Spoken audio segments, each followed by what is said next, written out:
You do first, maybe the first 3 years here, and you go to another 7 kilometers, Ajagunlase, to go and complete your school. Then, what is the benefit? Because the original intention has been killed. So I am telling you, there are a lot of things on our educational standard that has gone wrong.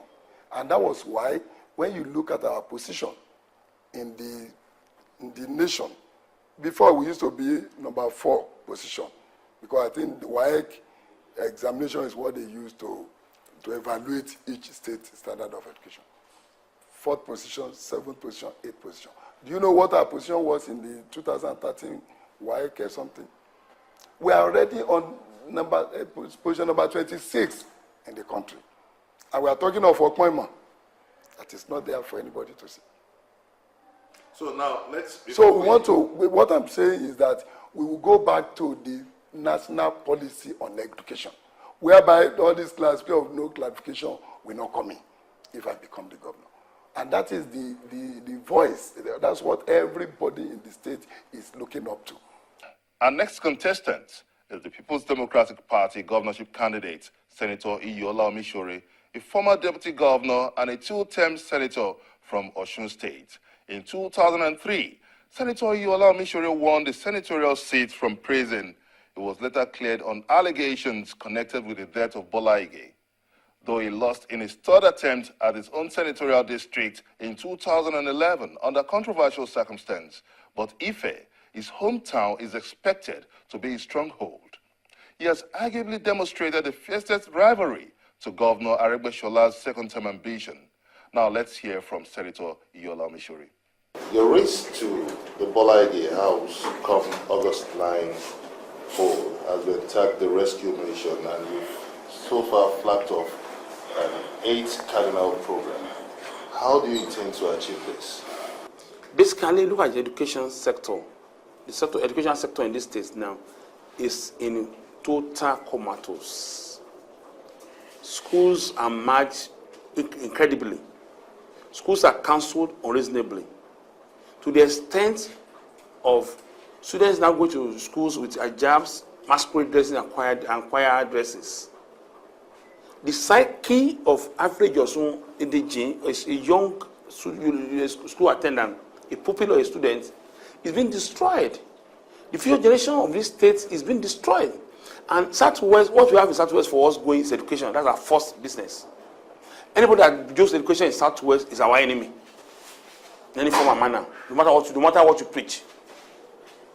Because where we are today is because of the Education Foundation, which we have lead for Southwest in the late 50s. That's given us this our leverage. So anybody who wants to to lead in this part of this world must be ready to give education a very state of place, not destroying the education of this state on the altar of profit making. As if that is not enough, he now went to school uniform. So uniform between the governor and his wife for 4 billion naira. When we now did the economic analysis, it has cost us about 1 million jobs. The cloth sellers, male and female, the tailors, male and female, the handlers, male and female, thereby impoverishing the Osun indigenes. That is why the state has rejected APC in totality in every ward we have been to. And that is why they are desperate, promoting thugs, promoting state boys. But that will not solve their problem. They will leave by God's grace.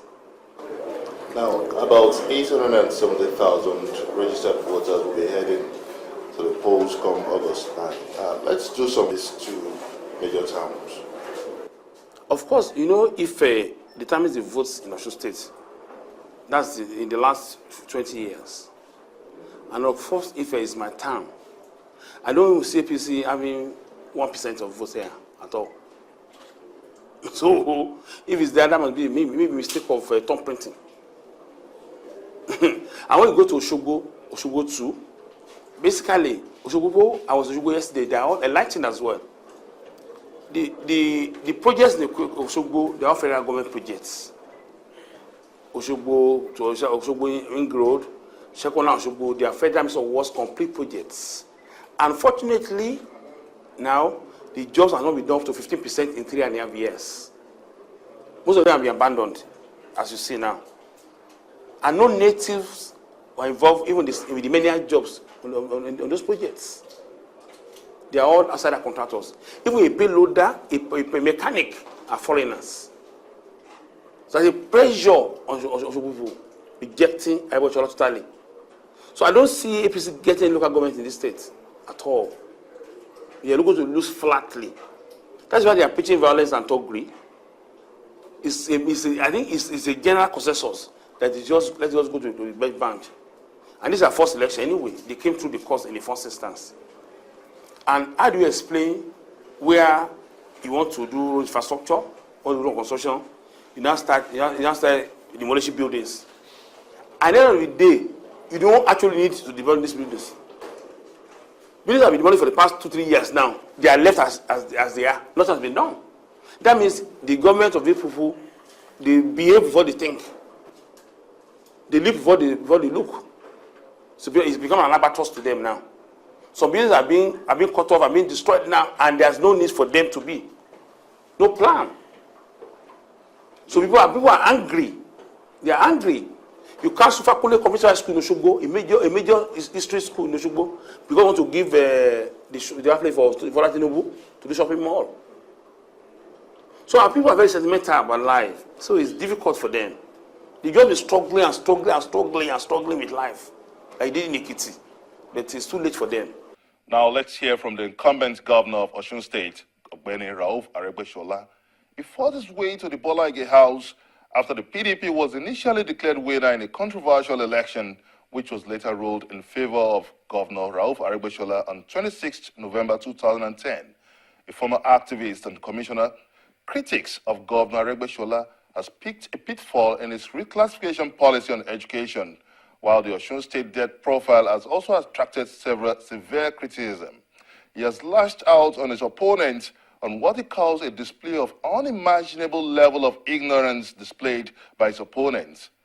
The Elisha-born governor feels his reform is challenged by a series of inherited poor performances by past governors of Osun State. He also lamented the heavy presence of security during Ekiti elections. Now let's hear from Governor Rauf Aregbesola. Mr. Governor Ogbeni Rauf Aregbesola, you're welcome on Roadmap 2015 on Channels Television. Pleasure is mine. Yeah. Now, going into the heart of the story, your decision to take a second shot at the governorship of Osun State is raising so much anxiety in the political circle. It's just important we set things in the right perspective. Why are you taking a second shot after 4 years as the governor of Osun State?